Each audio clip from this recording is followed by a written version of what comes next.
It's like a little island. Do you know what I mean? We're surrounded by main roads, rivers or motorways.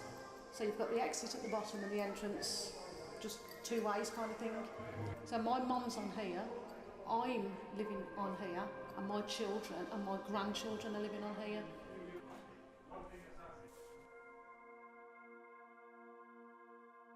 My name's Dawn Banner. I've been on here 45 years.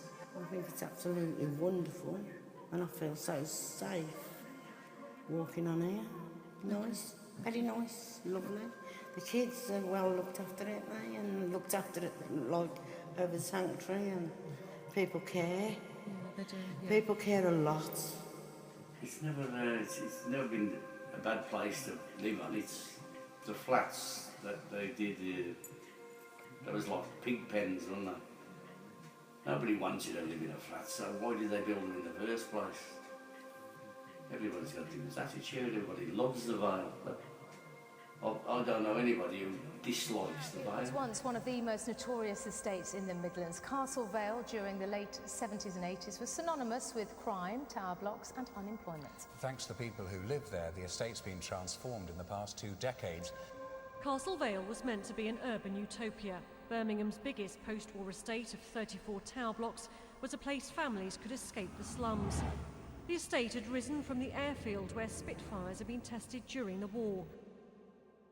You had people in hoodies that people were afraid of, but you had to overcome that and step together and say we're going to do something. Everywhere has its good and bad. I've had 40 years on Castle Vale and I wouldn't go anywhere else.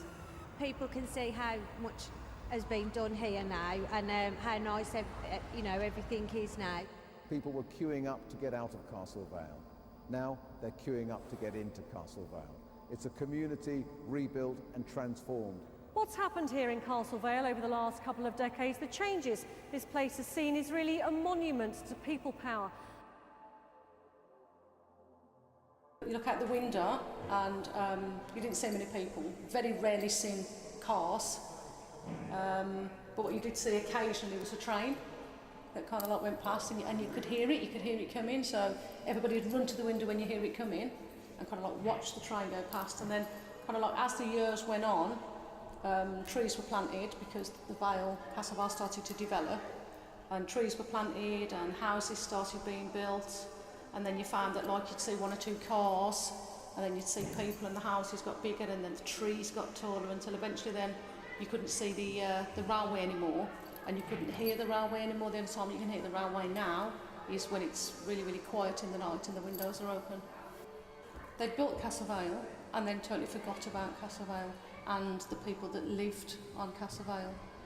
There was still a real sense of community though, there was still a real sense of people, and people looked out for each other. One night, went on a bike ride to the bank, 12 o'clock. I thought, yeah, let me go to the bank, need to go to the shop, get some fags, blah, blah, blah. Got my bike, and the chain came off. The chain came off the bike, so I was like, oh, bloody hell, what's going on here? So I put the chain back on, and out of the corner of my eye, I could see a shadow just moving. So I'm like, what's that? So I looked around, and it was a fox, and the fox started to follow me. So I stopped the bike again, and I was like, what's he doing? Like, I was intrigued because I had seen a fox before. It's not the first time I've ever seen a fox, but I was very intrigued to see what this fox was doing. Anyway, jumped back on my bike, carried on riding. This fox chased me. When I tell you this fox chased me, I was on the bike, I started sprinting down Watton Green, around the corner, and that is one of the funniest moments I've had on Castle Vale, because I actually got chased by a fox. I was petrified. And when I tell people this story, people seem to think, oh, you're a wimpy or wuss, but it was just the fact that the fox followed me, and it didn't stop following me, so it caused me to ride my bike faster and faster. And being a youth worker, I spoke to some of the kids, and I was like, you live around Watton Green, and before I even said what I was saying, they already knew the story I was going to tell them about the fox, and the fox had also followed them and chased them as well, so it's something that it's very I grew up on Castle Vale. Like, I've been here my whole life, and I used to come to the sanctuary when I was younger.